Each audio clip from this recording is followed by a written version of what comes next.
men's clothing. You're watching News 12 on your side. From the station that's on your side, this is News 12, first at 5. The cycle of homelessness to incarceration can be tough to break, but a man in our community is proving one person really can make a difference. We'll show you how he's creating solutions straight ahead. We really don't need to see these numbers right here on your screen in bright pink to know that it is hot. All you got to do is step outside, but these triple-digit temperatures don't seem to be going anywhere soon, at least the feels-like temperatures. It's what we call air you can wear out there. You can feel it. We want to head to First Alert Chief Meteorologist Riley Hale to see how long we can expect this stifling heat. I would say until about November 1st, Laura. I think we got a good long while of temperatures feeling like this. Absolutely. It is hot and humid. It's feeling above 100 for most spots. Not quite buying this 117 on the heat index rate. I don't think it's quite that hot outside, but hot nonetheless, folks. We're seeing our high temps hit the mid-90s. Very soupy air in place, so that's just making it feel that much worse. And honestly, looking back at kind of what it's felt like so far today, so this for us here in Augusta, by 10 o'clock, we were already close to feeling like 90, mid-90s by around lunchtime, and then we've been feeling over 100 for a good 4-hour stretch so far this afternoon. There is some rain relief out there. We haven't seen many storms over the past couple of days, but these are bubbling up a little bit better. Complex of storms across southwest Georgia that's trying to push some rain-cooled air towards us. We also have the sea breeze and a few of these isolated just kind of pockets of heavier rainfall. You can see it's nothing too widespread, but as we continue to see these that rain-cooled air push out from these storms, they'll push out those outflow boundaries. Those will interact with the sea breeze, and we should see these just kind of continue to pop up over the next few hours. Here's a more zoomed in view of Augusta. So right over Fort Gordon, one tiny little downpour there, and then across portions of Aiken and Barnwell County, just kind of that general type of coverage. So watch out for these hit or miss over the next few hours, at least through sunset. We'll have a look at that intense heat for the weekend in just a bit. But let's get a quick update on your First Alert traffic. And now, First Alert traffic.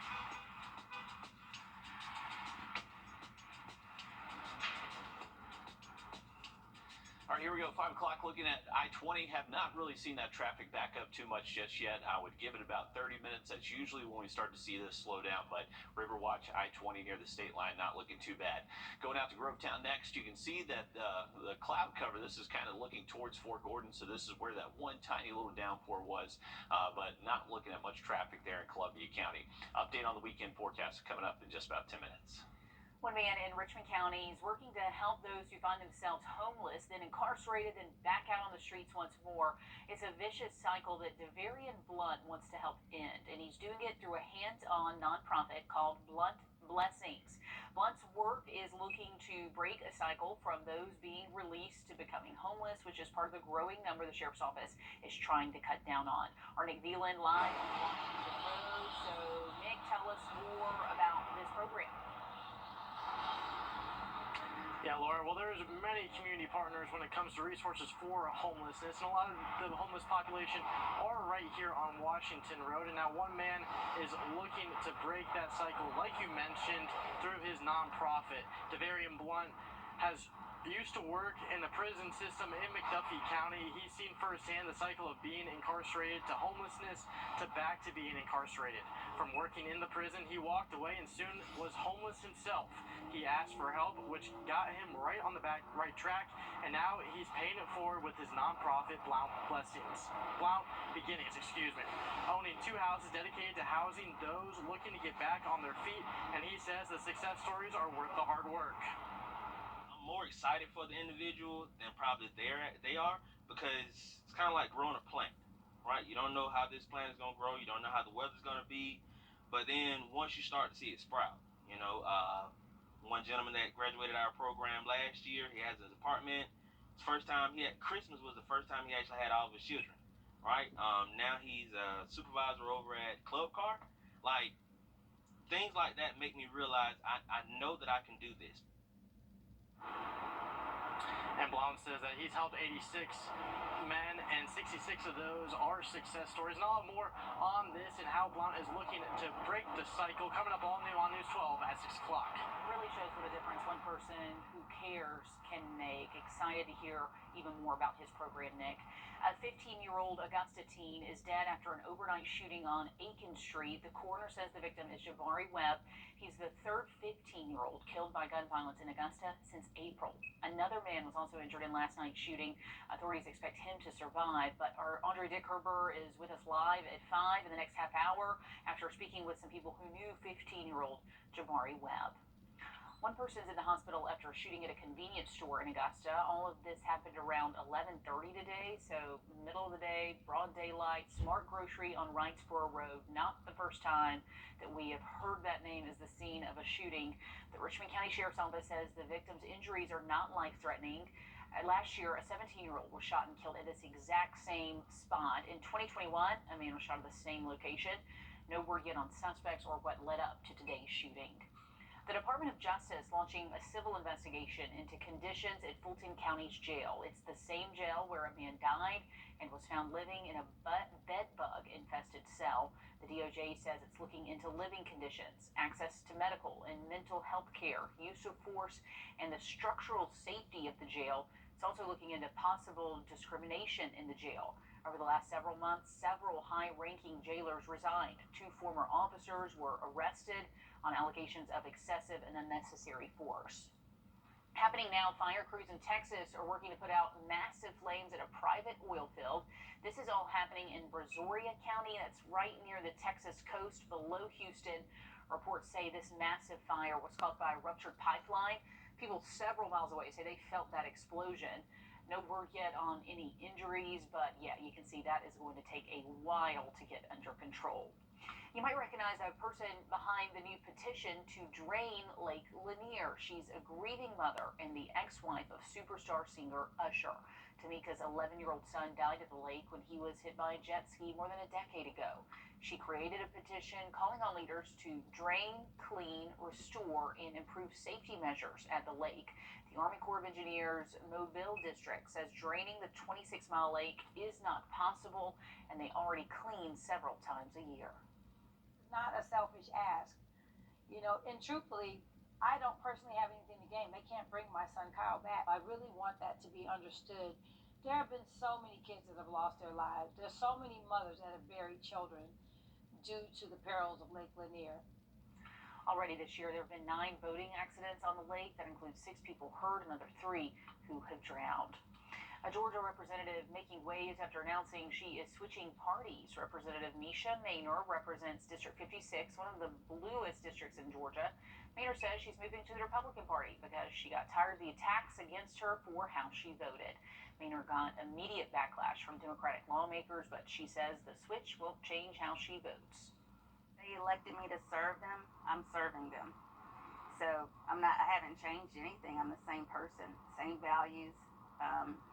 Voting for the same things. Just because I switch parties doesn't mean now I'm going to switch my values and my ideals. Representative Maynor will be the first Black woman Republican in the Georgia General Assembly.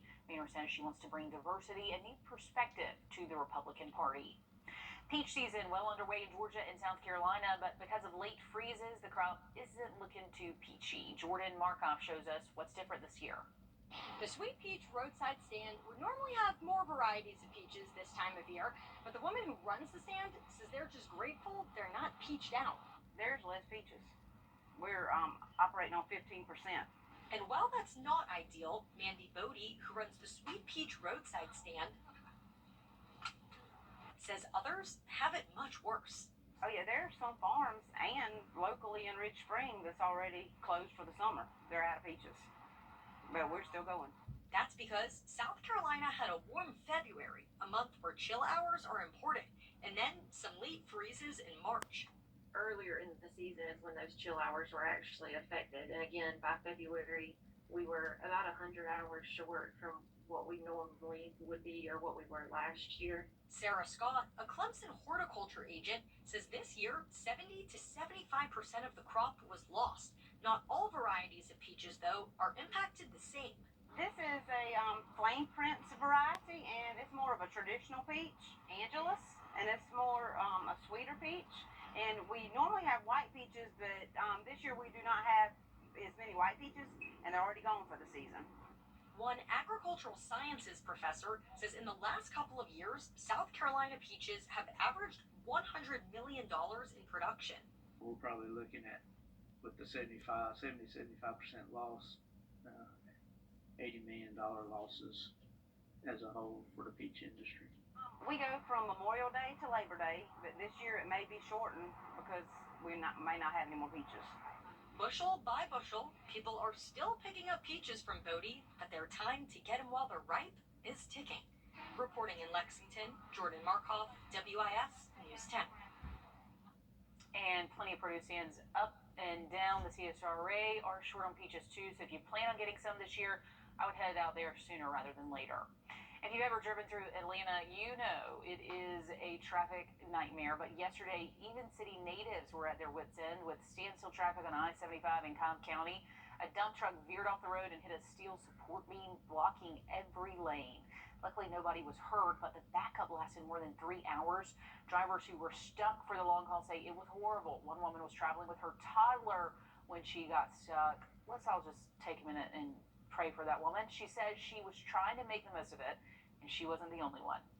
There was a moment where I popped the trunk and I still had some chairs in the back from 4th of July, and we were just, chilling. There was a guy that was in front of me that was waxing his Jeep.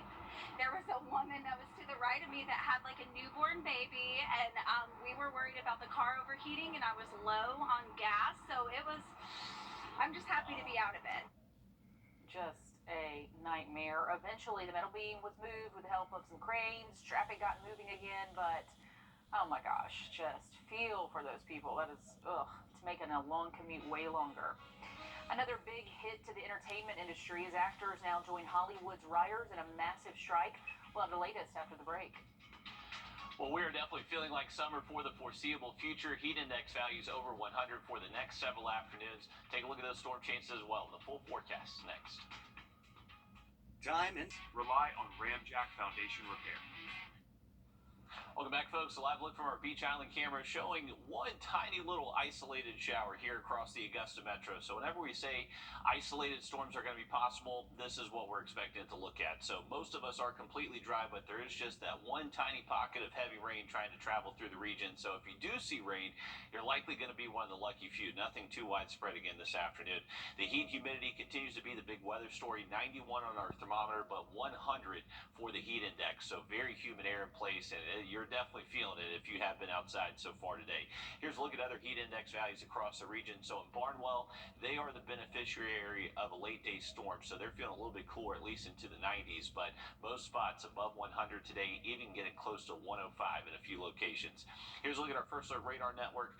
So we were talking about the sea breeze yesterday. That's a factor again this afternoon. You can see the skinny blue line, so that's acting like a mini front and can help kind of lift up these showers and storms. We also have these outflow boundaries from earlier thunderstorms, so just the collision of those will kind of help pop up just these tiny downpours across the area, at least through sunset. Once we get past sunset, not expecting much activity overnight, but just a heads up, there is some pockets of some heavy rain around. This one's just outside of Hephzibah over Fort Gordon, and even around Bobby Jones Expressway. It looks like one storm trying to form there. So over the next couple of hours, we'll have that opportunity for some wet weather, but it will be very isolated in nature. Dry again late tonight into early tomorrow. Take a look at this. Tomorrow morning, we're going to wake up in the mid-70s, and it'll most likely feel like 80 degrees. So it is going to be a muggy start to the day. Into the afternoon Friday, mid-90s again, feel like temperatures up to 105. And then there you go. A few hit or miss thunderstorms again Friday, but nothing that looks necessarily too widespread. Into the weekend, we'll have a little bit better opportunity for some heavy rain that could trigger some flood alerts on Saturday. Some of that will continue for the central and southern CS area on Sunday. So for those weekend plans, unfortunately, it does look like storm chances are going to be a little bit higher Saturday. So if you have anything planned outside, then may just have to have a plan B if a storm does quickly pop up over you. But the heat index, the heat, all that going to stick around straight through the weekend and even most of next week. If you have plans ahead of Clarks Hill, right now the lake temperature is 87 degrees, not too far away from 90 with those lake temps. So it is warm, and it is likely going to see those increase possibly with the hot days ahead. If you are going to be out on the lake, just make sure you have that First Alert weather app. If a storm does get close to you, get that alert, let you know to get off the water and until that storm does pass you on by. Take a look at this, folks. If you thought it's been hot and you think it's going to be hot this weekend. Take a look ahead to next week. 97 for a high Tuesday, 98 next Wednesday and Thursday. Does not look like this heat is going anywhere anytime soon. Another blow to the entertainment industry. The union representing actors will be on the picket line tomorrow after failing to reach a deal with the major Hollywood movie studios.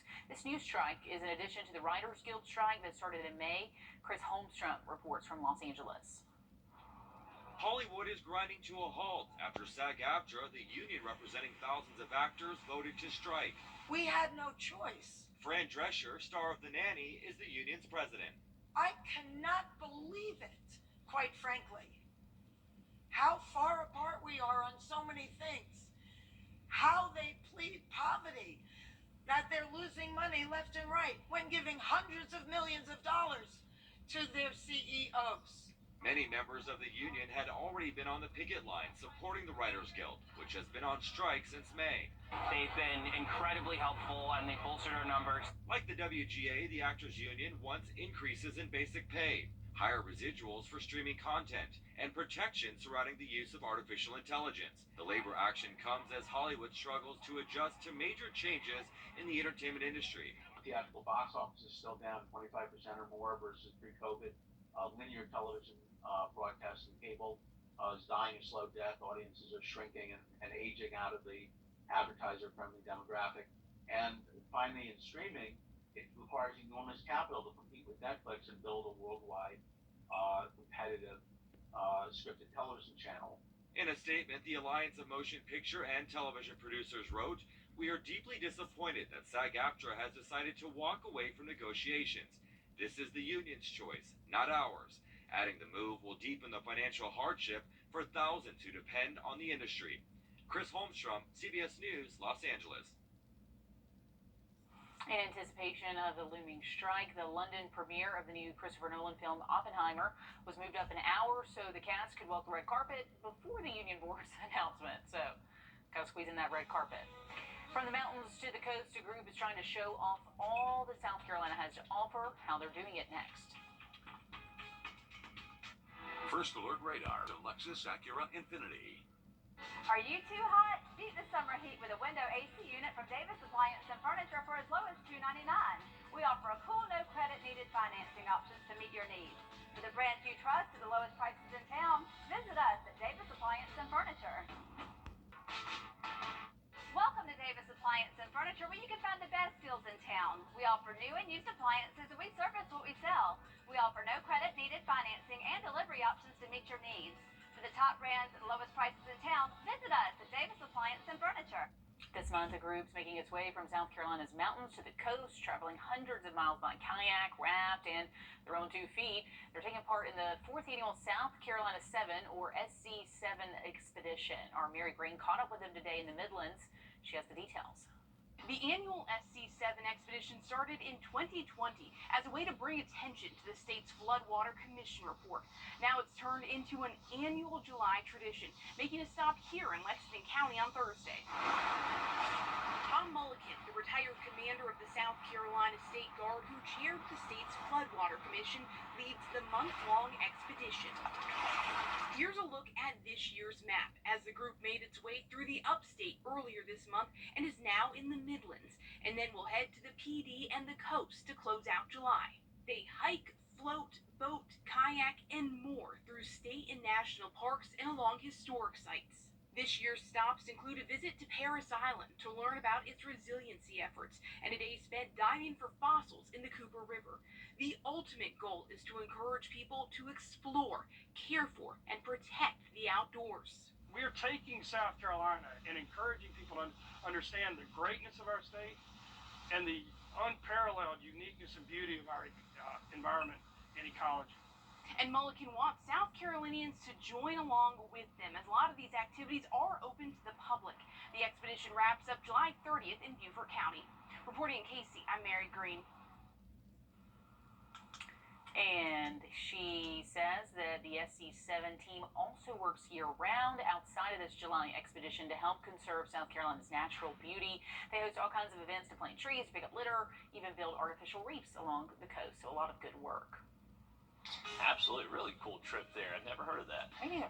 Hey, Thursday, we got our latest winner for our Plunkett Heating and Air Sunshade giveaway. Congratulations to Thomas Pruitt from Evans, Georgia. To get your own sunshade, just go to wrdw.com. You can click on contest and enter your email right there. Now look at radar and that forecast for you just after a quick break. Clothing. If you've been putting off getting a lottery ticket, now might be the time. The Powerball jackpot, now at $875 million, comes after nobody won the big prize again last night. But one lucky winner in Elko did win $150,000. So congrats, that's pretty exciting. The next Powerball drawing is this Saturday. I don't know, we might need to get an insurance pool going. Yeah. That's a pretty big one. And we can see from those numbers there, we've always said this, it's always consecutive. So you can see the have a 66, 67. It's always like that. We do focus groups a lot because we watch every single night the numbers they pick. There's always consecutives. There's always consecutives. One gets drawn a lot, One gets drawn a good bit. I feel like low 30s, like your 32, 33, those hit a good bit. There's a 35 right there. But, yeah, got to play to win. Got to play the consecutive. I don't know why. Anyway, we got to come to a station consensus on numbers we can play. Right, exactly. That's the hard part. $875 million. That's a lot of money. Hey, looking outside of our southbound smokehouse camera, beautiful look at the Savannah River. We actually have some blue sky overhead. There's some tiny little showers trying to form around town. So if you do have evening plans, not ruling out you see a raindrop or two, but it looks to be a low threat for most of us. It is hot though, folks. Heat index back over 100 today. Only going to stay as hot, if not even hotter, through the weekend and next weekend. Those storm chances will be with us most days. Stick with us. We're going to have much more coming up on Live at 5.